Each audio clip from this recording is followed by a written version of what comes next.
선진국 Developed Country 또는 Advanced Country, 이 선진국은 경제가 고도로 발달해 다양한 산업과 복잡한 경제 체제를 갖춘 국가 또는 지속적인 경제 개발로 최종적인 경제 발전 단계에 접어든 국가를 말하는데, 얼마 전에 한국이 후진국 Underdeveloped Country 그리고 개발도상국 Developing Country 딱지를 떼고 지구상에서 32번째 선진국으로 지위가 격상됐습니다. 194 회원국으로 구성된 UN 무역개발회의 UNCTAD, 여기서 한국을 선진국으로 발표하므로 회원국 가입 56년 만에 선진국이 된 것입니다. UNCTAD 설립 시헌장에 따라 회원국은 아시아와 아프리카 국가를 그룹 A, 선진국들을 B, 중남미 국가를 C, 러시아와 동구권 국가를 그룹 D로 분류했는데, 56년 전 회원국으로 가입된 한국은 그동안 100여 나라와 함께 A그룹으로 분류돼 있었다가 미국, 영국, 독일, 프랑스, 일본 등 31나라가 속한 B그룹의 선진국으로 지위가 격상된 것입니다. UN 무역개발회의는 국내 시장보다 세계를 겨냥해 수출 주도형 공업 육성 정책으로 글로벌 기업을 만든 한국 기업인들의 헌신과 한강의 기적을 만들어낸 국민 역할을 보면서 2000년대부터 한국을 선진국으로 분류해 오다가 마침내 선진국으로 격상을 시킨 것인데, 중요한 것은 우리가 선진국이 된 것 못지않게 국가의 지위와 위상을 지키고 세계 역사에서 초선진국이 되는 것입니다. 그러기 위해서는 대망을 품고 세계 시장을 주도해 나가는 기업인들과 세계 제1의 문명 제로 국가로서의 뛰어난 시민 정신과 시민 의식만큼 한국의 정치도 민주주의 국가의 대로를 걸어야 할 것입니다. 2015년을 기준으로 전 세계에 대략 2억 4,500만 개의 감시 카메라가 설치되어 있고, 이 숫자는 매년 15% 증가하고 있다고 합니다. 뉴욕, 파리, 베이징, 서울, 도쿄, 상파울루 세 개의 대도시는 카메라 감시망이 거미줄처럼 펼쳐져 있고, 서울 시민은 몇 시간만 시내 거리를 다녀도 하루에 100번 이상 카메라에 사진이 찍히는 일은 예사라고 합니다. 그래서 이제는 다양한 목적과 기능을 갖고 있는 카메라들이 우리 생활 속에 깊숙하게 들어와 말 그대로 감시 카메라 홍수 시대입니다. 우리 중에 교통 위반 감시 카메라를 직접 경험해 본 분들도 있겠지만, 위반할 때는 몰라서도 사진과 함께 벌금 고지서가 집으로 날아오면 교통 위반 사실을 인정하고 한마디 항변도 못하고 벌금을 물어야 하는데, 이런 것을 통해서 우리 행위가 하나님의 감시 카메라에 모두 촬영된다는 것을 배워야 할 것입니다. 최근 야당 대선 후보 중에 한 사람이 이재명과 여당 선거 전략 중 하나가 첫째, 잘못이 드러나면 유동규처럼 전화기를 던져버려 물증을 없애거나 도망을 치고, 둘째, 무조건 혐의를 부인하거나 모르쇠로 일관하고, 셋째는 자기를 응원해주는 백 세력과 힘을 모아 싸우고, 넷째는 특단의 방법을 사용하라고 하는 1도 2부 304특 전략이라고 말을 했는데, 사람들에게 이 전략이 통할 수는 있을지 모르지만 감시 카메라로 사람의 일거수일투족을 촬영하시는 하나님께는 1도 2부 304특 전략은 통할 수가 없습니다. 하나님은 이스라엘에게 출애굽기 10계명과 신명기 10계명을 알려주면서 나는 너를 애굽 땅 종되었던 집에서 인도하여 낸 너희 하나님 야훼다.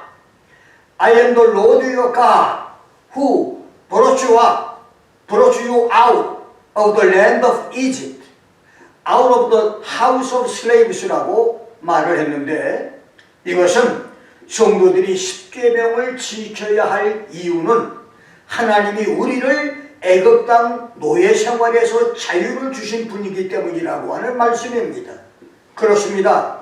한국이 194 UN 무역개발회의 국가 중에서 32번째 선진국이 된 것, 한국의 선진국 지휘 책임과 의무는 지구촌에서 높아진 국가 위상과 나라의 품격만큼 후진국과 개발도상국들에게 유익을 주는 나라가 되고, 세계 국가 중에서 초선진국이 되라고 하는 시대적인 사명이고, 세계 도시 거리거리와 골목골목에 설치된 감시 카메라에 일상생활의 모든 것이 촬영되듯이 선진국 한국의 모든 것들이 생방송처럼 순식간에 세계인들에게 눈에 보여지고 귀에 들려 알려지듯이, 여러분과 내가 십계명을 지키는 것은 사람들에게 하나님을 보여주는 것이고, 그리고 그런 것들은 하나도 빠짐없이 낱낱이 하나님의 카메라에 기록이 될 것입니다. 그렇습니다. 하나님이 우리를 사단 마귀와 죄, 저주와 사망에서 건져주신 것은 십계명을 지키라고 구원하신 것입니다. 십계명을 지키는 거룩하고 경건한 성도, 순전하고 정직한 성도들이 되기를 주의 이름으로 축원합니다. 오늘 나는 어떤 우상도 안 된다, 이런 명제로 말씀을 생각합니다. 첫째로 하나님이 금하시는 우상과 형상입니다. 십계명 중에 거짓신을 섬기는 것을 금지한 첫째 계명은 경배 대상으로 하나님만 섬기라고 하는 명령이고, 참 하나님을 잘못된 방법으로 섬기지 말라고 하는 둘째 계명은 하나님을 경배하는 구체적인 방법으로 너는 어떤 우상이나 형상을 만들지 말고 You shall not make an idol or any likeness. 그것에게 절하지 말며 그것들을 섬기지 말라. You shall not bow down to them or serve them. 이런 명령입니다. 둘째 계명인 본문과 신명기 4장과 성경에서 하나님이 만들지 말고 절하지 말고 섬기지 말라고 명령하신 12가지가 있는데, 그것은 첫째, 본문 4절과 신명기 4장 15절 16절대로 나무나 돌이나 금속에 새긴 우상이나 형상입니다. Graven images of wood, stone or metal. 어떤 남자나 여자의 형상, any likeness of male or female. 신명기 4장 17절대로 어떤 종류의 짐승 형상의 우상, any likeness of any beast. 네 번째는 어떤 새 형상의 우상, any likeness of fowls.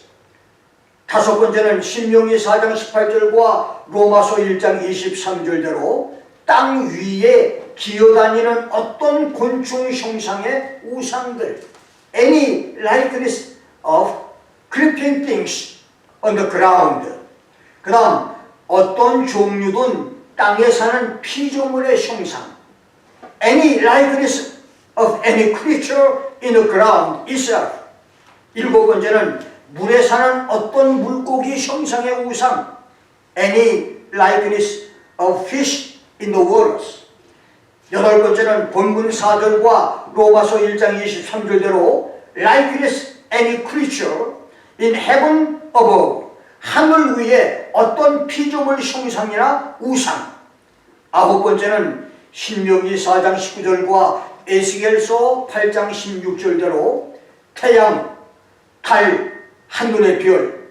12번째는 4절과 신명기 4장 19절, 열왕기하 17장 17절, 21장 3절, 역대하 33장 3절대로 이스라엘의 마지막 왕인 19대 왕 호세아와 유다의 14대 왕 므낫세가 우상으로 섬겼다가 하나님께 버림을 받아 나라가 망하게 했던 1월 성신 하늘 위의 군중, The Host of Heavens, Heavenly Bodies, 하늘의 군대인 별무리 전체 우상이었습니다. 그렇습니다. 하나님은 하나님과 하늘의 천사를 포함하여 하늘의 해와 달과 별들과 공중의 새들과 땅 위에 살고 있는 사람과 짐승과 벌레와 나무, 강과 바다에 사는 어떤 고기의 형상이라도 우상으로 만들지 말고 절하지 말고 섬기지 말라고 말씀했습니다. 성경에 130여 회 우상이란 단어로 번역된 히브리어와 헬라어는 레위기 26장 1절에서 목상, 주상, 석상에 우상은 허무하다고 하는 뜻의 에릴, 열왕기상 15장 13절, 역대하 15장 16절에 두려움과 공포의 대상과 가증한 우상이라는 뜻의 미프 레제트, 역대상 10장 9절, 시편 106편 36절에 고통과 슬픔의 대상이라고 하는 뜻의 아짜보, 신명기 4장 16절, 역대하 33장 7절, 에스겔서 8장 3절에 이상한 신, 낯선 신, 그리고 아세라 우상에 절할 때 여호와 하나님이 질투하신다고 하는 질투의 우상이라고 하는 뜻의 세멜, 예레미야 50장 38절에서 고통의 대상 또는 두려움과 공포라고 하는 뜻의 에마, 민수기 33장 52절, 사무엘상 6장 5절, 시편 39편 7절, 73절, 20절에서는 그림자, 그늘, 새긴 우상이라고 하는 뜻의 제렘, 창세기 28장 18절, 31장 45절, 35장 14절, 20절에서는 돌기둥이라고 하는 뜻의 마세바, 출애굽기 4장 3절, 민수기 21장 4절로 9절에서는 뱀, 불뱀이라고 하는 뜻의 나키슈. 아홉 번째는 에스겔서 8장 11절로 12절에서는 벽에 그린 그림 우상이라고 하는 뜻의 카드레 마스키토. 열 번째는 출애굽기 32장 4절에서는 금송아지라고 하는 뜻의 에겔.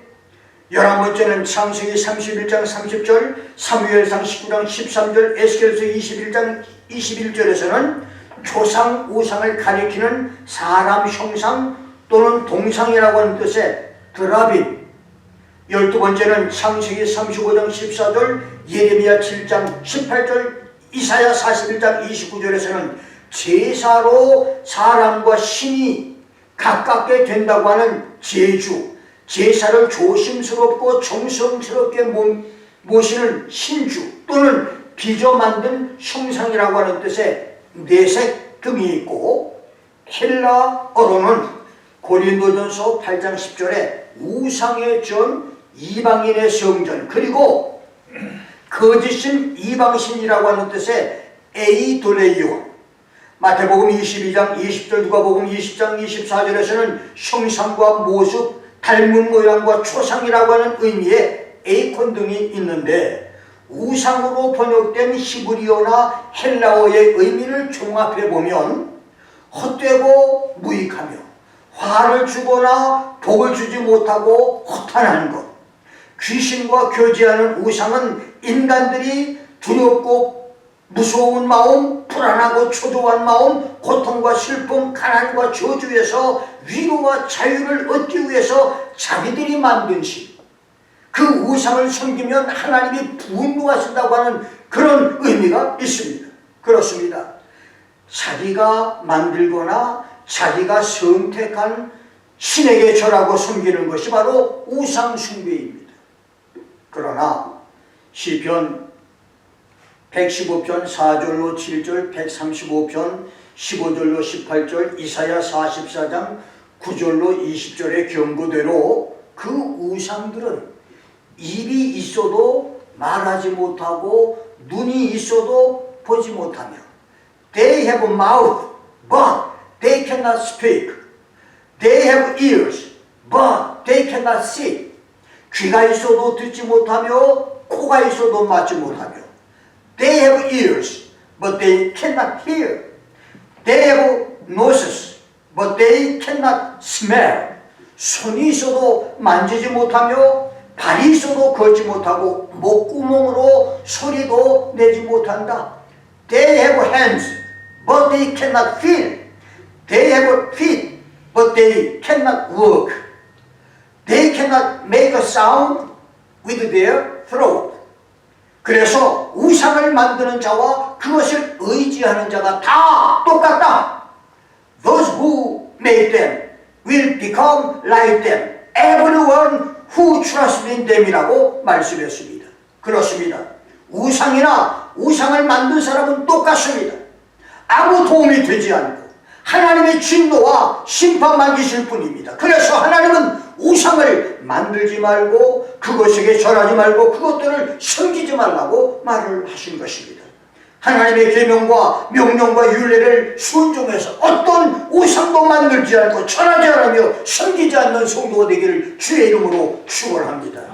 두 번째는 우상을 금지하는 이유입니다. 5절에서 나 여호와 너희 하나님은 질투하는 하나님인즉 나를 미워하는 자의 죄를 갚되 아비로부터 아들에게로 3, 4대까지 이르게 한다고 했습니다. 그렇습니다. 하나님은 질투하는 하나님이시기 때문에 우상을 금지했습니다.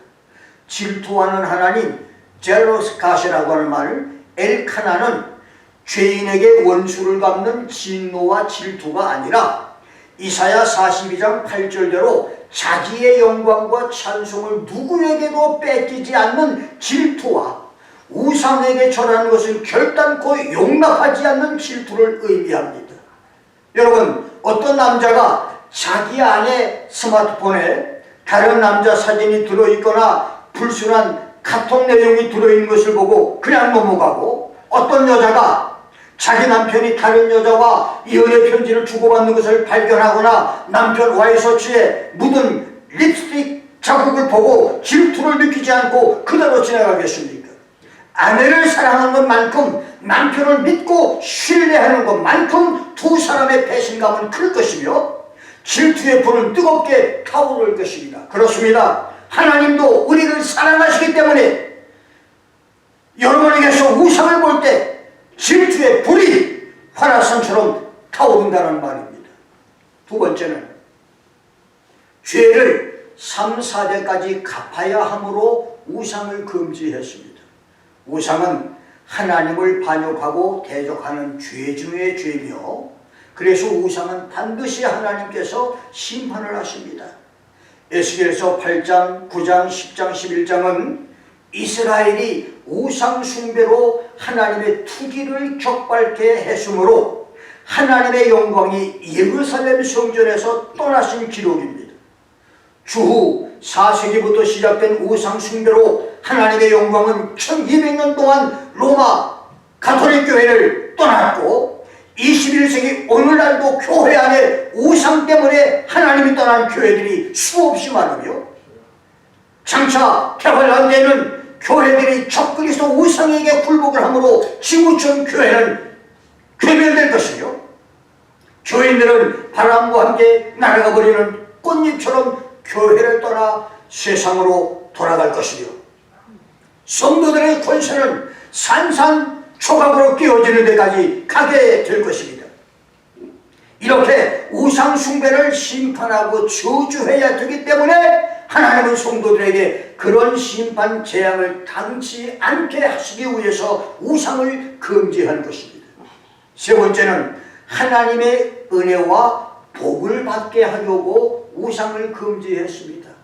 본문 6절을 보면 나를 사랑하고 내 계명을 지키는 자에게는 천대까지 은혜를 베푸느니라.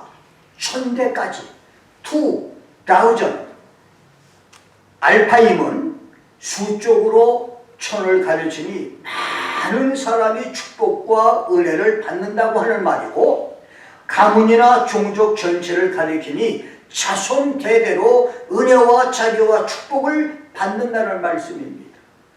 이 계명을 잘 지키는 사람은 본인뿐만 아니라 자손 대대에 하나님이 복을 주시고 자비를 베풀어 주시고 사랑을 베풀어 주신다는 말입니다. 17세기 청교도 신학자요 목회자였던 토마스 왓슨 목사는 하나님이 사람들에게 베풀어주는 자비를 첫째는 방해와 회방에서 막아주는 자비, Preventing Mercy, 인정을 베풀고 아껴주는 자비, Sparing Mercy, 필요한 것을 보충해주고 공급해주시는 자비, Supplying Mercy, 앞길을 안내하고 인도해주시는 자비, Guiding Mercy, 인정하고 받아주시는 자비, Accepting Mercy, 상처와 질병과 아픔을 고쳐주는 자비, Healing Mercy, 기운을 회복하고 되살려주는 자비, Quickening Mercy, 마음이 쓰러지지 않게 받들어주고 강하게 버티도록 지원해주는 자비, Supporting Mercy, 허물과 실수를 용서해주는 자비, Forgiving Mercy, 올바른 행실로 교정해주는 자비, Correcting Mercy, 위로해주는 자비, Comforting Mercy, 구원하고 건져주는 자비, Delivering Mercy, 높이 올려주고 영광을 얻게 해주는 자비, Crowning Mercy라고 말했습니다. 그렇습니다. 여러분과 내가 하나님의 계명을 지켜서 우상을 멀리하고 하나님을 온전히 섬길 때 하나님은 우리 자신과 자손 대대가 이러한 은혜와 자비와 축복을 받게 하시는 것입니다. 이것이 우상 숭배의 둘째, 우상 숭배를 금지한 둘째 계명을 주신 이유인 것입니다. 우상을 멀리함으로 나와 여러분 자손들이 하나님의 은혜와 자비와 축복을 받게 되시기를 주의 이름으로 축원합니다. 세 번째로 교회가 받아들인 우상과 형상들입니다. 주후 378년 다마스커스 황제가 바벨론 종교 제사장직을 수락하면서 기독교 예배의식을 바벨론 종교 예배의식과 병합을 한 때부터 본물 터지듯 아무 제재 없이 교회 안으로 들어온 우상들은 첫째, 십자가 우상화였습니다. 캐톨릭이나 개신교에서 십자가를 구속의 상징으로 믿는 데는 이의가 없습니다. 그러나 우상을 금지하는 둘째 계명을 없앤 캐톨릭은 십자가를 우상화해서 교회나 학교와 병원에서 섬기고 있습니다. 주 2, 3세기 터틀리안 시대에 몇몇 사람들이 나무와 금, 은, 진주와 보석으로 십자가를 만들어 섬기면서 십자가 숭배자가 생긴 것을 시작으로 주후 325년 니케아 종교회의 때에는 사람들이 눈과 입과 앞가슴, 옷에 십자가를 그려서 미신으로 사용을 했고, 나중에는 집과 지붕, 사거리와 빈촌, 시장과 길거리, 사막과 산과 골짜기, 바다와 배, 무기와 옷, 결혼방과 꽃다발, 금은 그릇과 보석, 침대와 병든 동물의 몸과 병자의 몸에 십자가를 새기거나 올려놓았고, 심지어는 춤을 출 때도 십자가를 붙이거나 십자가를 들고 춤을 추었습니다. 4, 5세기 어거스틴 때에는 십자가 위에 양이나 그리스도의 흉상을 붙였고, 중세 때에는 십자가에 동정녀 마리아와 요한의 그림과 막달라 마리아 그림도 새겨서 숭배를 했으며, 오늘날은 십자가 반지, 귀걸이, 액세서리, 심지어 손톱 발톱에서 몸에 새겨 넣는 십자가 타투까지 십자가 숭배는 세상을 덮고 있습니다. 두 번째, 예수상과 예수 사진 숭배입니다.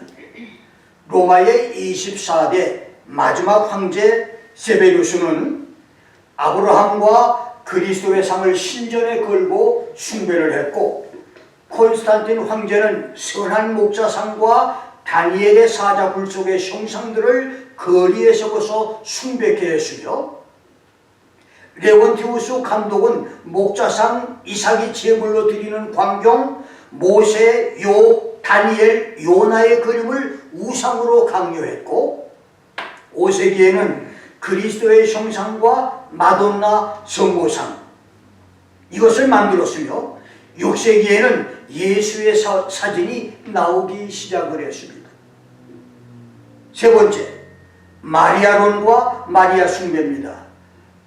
마리올리지 또는 마리올레트리 가톨릭 교회와 동방 종교회는 4세기 중요부터 마리아를 주의 어머니, 하늘의 여왕, 여왕 중의 여왕, 은혜를 받은 자, 모든 여인 중에서 가장 복이 있는 자로 부르다가 나중에는 하나님의 어머니로 신격화해서 우상시했는데, 마리아 신격화 4단계는 첫째, 마리아의 영원한 동정녀 천여성을 주장한 것, 초자연적인 예수 잉태와 탄생.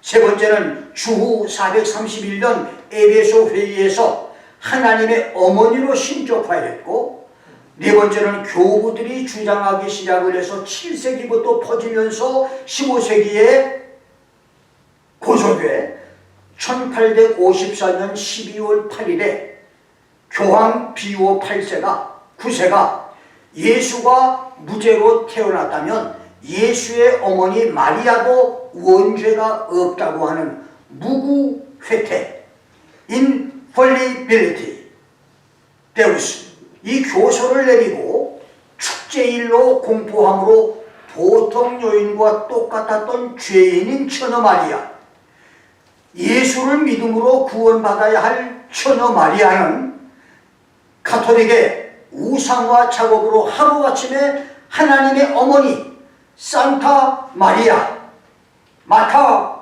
데이, 여중보자, 원죄 없는 동정녀, 아베 마리아, 그리스도와 함께 된 합동 구세주, 부활 승천한 마리아로 지구촌의 우상과 신이 되어버렸습니다. 만일 마리아를 하나님의 어머니로 불러야 한다면 요셉은 하나님의 아버지가 될 것이고, 야고보, 요셉, 유다, 시몬은 하나님의 형제라고 해야 할 것이고, 엘리사벳은 하나님의 숙모, 세례 요한은 하나님의 사촌, 헨리는 하나님의 할아버지, 아담은 하나님의 59대 선조가 되어야 합니다. 이 얼마나 해괴망측한 논리며 황당무계한 궤변입니까? 이것은 인류를 속여 지옥으로 끌어가려는 사탄 마귀의 속임수인 것입니다. 네 번째는 성자론과 성자 숭배, 성도 숭배입니다. 하디올로지 또는 하디올레트리, 캐톨릭에서 첫 번째로 성자 칭호를 받은 사람은 주후 993년에 어거스버그의 감독 우리히였는데, 당시 성자의 자격은 성결 생활과 2번 이상의 기적을 행하는 것이었고, 현재도 죽은 후에 성자가 되는 사람들은 그 사람의 이름으로 기도해서 2번 이상 기적이 일어나면 된다고 합니다. 그래서 가톨릭에는 성자가 수없이 많은데, 가톨릭은 베드로와 바울을 로마의 수호신으로, 안드레는 헬라의 수호신으로 가르칩니다. 놀라운 것은 성자들에 따라 성자 플로리안, 이 사람은 화재의 수호신, 메거렛은 순산을 위한 수호신, 세인 니콜라스는 바다의 수호신 등 나라와 지방과 도시 등 수많은 수호신이 된다고 가르칩니다. 그래서 가톨릭 신자들은 여행을 떠날 때 자기의 수호신 성자 이름을 몸에나 옷에 부적처럼 붙이고 떠납니다. 더 놀라운 것은 사도신경에서 성도가 서로 교통하는 것을 믿는다. I believe in the communion of saints. 이것은 신앙 고백이 성도와 성도, 목사와 집사, 목사와 장로, 이 성도들의 교제가 아니라 성자와 죽은 성자와 내가 교제한다고 하는 의미, 다시 말하면 귀신과 교제한다고 하는 의미입니다. 그래서 바른 신앙을 지키려는 성도는 사도신경을 신앙으로 고백해서는 안 됩니다. 여러분이 죽은 성자와 교제한다는 말은 귀신과 교제한다는 얘기예요. 예배 때마다 나는 죽은 성자 귀신과 교제합니다라고 신앙을 고백하는 겁니다. 이것이 사도신경이에요. 다섯 번째는 성유물과 성상숭배입니다. Worship of relics and image입니다. 캐톨릭이 우상으로 섬기는 거룩한 유물들, 성유물들 중에는 로마에 있는 참십자가, 가시면류관, 십자가 촬영 때 예수께서 입으셨던 옷, 십자가에 박혔던 못 하나로 만든 쇠면류관, 마리아의 옷조각, 베드로가 앉았던 의자, 성 프란시스의 척추 뼈들이 있고, 독일에는 발람의 나귀뼈, 예수가 태어나신 말구유 집, 미가엘 천사 날개에서 나온 털, 독일 어느 사원에는 타조의 날개를 관 속에 보관해 두었는데 그것을 가브리엘 천사 날개에서 떨어진 깃털이라고 사람들에게 가르치고 있습니다. 오스트리아 비엔나에 있는 법궤 조각, 게세마네 산에서 흘리신 예수님의 땀방울, 동방박사가 바친 상, 심지어 제롬, 성 어거스틴, 크리소스톰, 성 버나드 등 성인들의 이빨, 성모 마리아의 머리털 4개, 예수의 배꼽줄, 예수께서 할례 받을 때의 포피, 어린아이 예수가 덮었던 포대기, 예수의 수염 한 오라기, 최후 만찬에서 먹던 빵의 한 조각, 나사로가 무덤에서 흘린 눈물, 모세 가시덤불의 가시 1개, 노아의 수염, 모세의 나팔, 베델에서 야곱이 베고 잤던 돌, 압살롬이 머리칼이 걸려 죽었던 나무가지 등등 가톨릭이 성유물이라고 주장하는 것은 수십만, 수백만 개가 넘는데 하나같이 황당무계하고 허무맹랑한 주장들입니다. 그것들을 과학적인 사실로 증명할 수도 없거니와 사실이라 할지라도 그것을 섬기거나 숭배해서도 안 되는 우상숭배라는 사실을 우리가 알아야 합니다. 여섯 번째, 신사참배와 WCC 세계교회협의회입니다. 1938년 9월 9일 조선 예수교 장로회 27차 총회에서 신사참배를 결의함으로 한국교회는 태양신 천조 대신에게 굴복을 하는 치욕의 날을 맞았습니다. 당시 일본 제국주의는 1920년대까지는 조선 사람들의 땅 빼앗기 운동, 1930년까지는 쌀 빼앗기 운동, 1940년까지는 사람 빼앗기 운동, 1950년까지는 목숨 빼앗기 운동을 진행 중이었는데, 한국교회는 1938년 9월 9일에 비굴하게 신사참배 결의로 우상에게 무릎을 꿇은 것입니다. 그 우상 숭배 죄값으로 대한민국은 6.25 동족 상정의 비극을 겪으면서 다시 하나님께 회개하고 프로지즘으로 2000년 기독교사회에서 전무후무한 초급속의 부흥으로 세계 제1의 교회들이 되고 경제적인 축복까지 받아서 선진국까지 되었는데, 배부르고 교만하고 게을렀던 한국교회는 어이없게도 2013년 부산 멕시코에서 개최한 제10차 WCC 총회와 함께 다시 한번 우상 숭배에게 무릎을 꿇었습니다. 그 결과 우리는 지금 코비드 팬데믹으로 10,000개에서 15,000개 교회가 문을 닫게 됐고 100만에서 150만 교인이 교회를 떠났으며 WCC에 가입했던 유명 목사와 대형 교회들이 여러 가지의 고통과 고난을 맞고 있는 것입니다. 7번째로, 둘째 계명과 조상 숭배 제사입니다. 2024년이면 미국 감리교 선교사 로버트 세뮤얼 맥클레이 목사가 고종 황제로부터 선교 허가를 받은 지 140년이 되는 지금까지 한국교회는 죽은 사람, 시신에게 절할 수 있느냐, 조상의 추도식을 해도 되느냐, 이것이 문제가 되고 있습니다. 나도 예수를 영접한 후 5년 동안 조상 숭배 제사 문제로 견딜 수 없는 참 힘든 핍박을 받았었습니다. 심지어 문중회의에서 신앙을 포기하고 조상 제사를 받아들이면 모든 재산을 다 내게 줄 것이고, 제사를 반대하면 가문 호족에서 삭제한다고 하는 위협과 회유도 당했었습니다. 유교 제사법에 의하면 죽은 사람을 위한 신주로 모시거나 지방을 써붙이고 생전 벼슬을 못한 사람, 현고 학생 부군 신위라고 써붙인 충문 앞에서 절을 하는데, 그것은 말 그대로 돌아가신 부모에게 절을 하는 것이 아니라 신위, 귀신에게 절을 한다고 하는 것입니다. 그래서 신명기 31장 17절, 고린도전서 10장 20절에서 성경은 그들은 하나님께 제사하지 않고 마귀에게 했다. They sacrificed to demons who were not God. 대저 이방인의 제사하는 것은 귀신에게 하는 것이다. The Gentiles sacrifice. They sacrifice to demons and not God. 이렇게 말했습니다. 그렇습니다.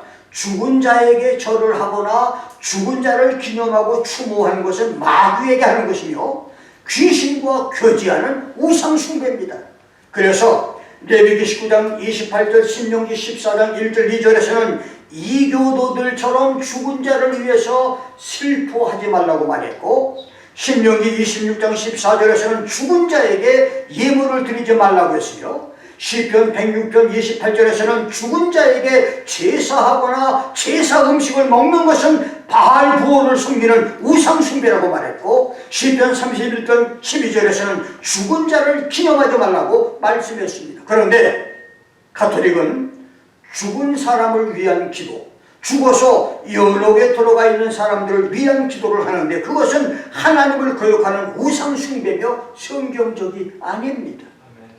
베드로전서 3장 19절 20절, 마태복음 27장 52, 53절의 기록대로 예수님께서 십자가에서 돌아가신 후 사흘 동안 지하 음부에 내려가셔서 법령을 선포하실 때 니케아 도서관 기록에 남아있는 대로 12,000명 성도들이 다시 부활한 부활 역사와 예수 공중 재림 때에 저 하늘에서 울려 퍼질 주의 호령과 천사장의 소리와 하나님의 나팔 소리가 천지를 진동할 때 무덤에서 부활할 성도들 외에 죽은 자를 위해서 하는 기도, 어떤 기도도 응답이 없습니다.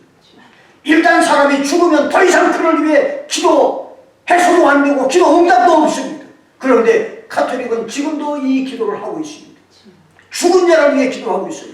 그리고 죽은 자를 위해서 헌금을 드리면 연옥에 있는, 지옥에 있는 사람들이 몇십 년씩 천국으로 가까이 온다고 해서 수많은 사람들이 헌금을 드리고 있습니다. 그렇습니다. 어떤 우상도 안 됩니다. 아멘. 현재까지 존재한 지구촌 우상도, 그리고 앞으로 나타날 적그리스도 우상도 안 됩니다. 하나님의 형상을 만들어 섬기거나 예수 사진을 우상처럼 섬겨도 안 되고, 하늘에 있는 천사 숭배, 해와 달과 별들의 일월 성신 천체 우상 숭배, 공중을 나는 새의 우상, 땅에 있는 사람에서 동식물 우상, 땅속의 벌레 우상, 물속의 고기 우상, 가톨릭이 받아들이고 만든 마리아 숭배, 성자와 성인 숭배, 성경 인물과 성인들의 그림이나 사진이나 유물 숭배, 그리고 조상 숭배도 안 됩니다. 오직 하나님만 섬기고 성경 말씀을 믿어야 합니다. 이것이 두 번째 계명입니다. 두 번째 계명을 지켜서 하나님을 사랑함으로 천대까지 은혜와 자비와 사랑과 축복을 받고 자자손손이 그 축복을 누릴 수 있기를 주의 이름으로 축원합니다. 아멘. 기도하겠습니다.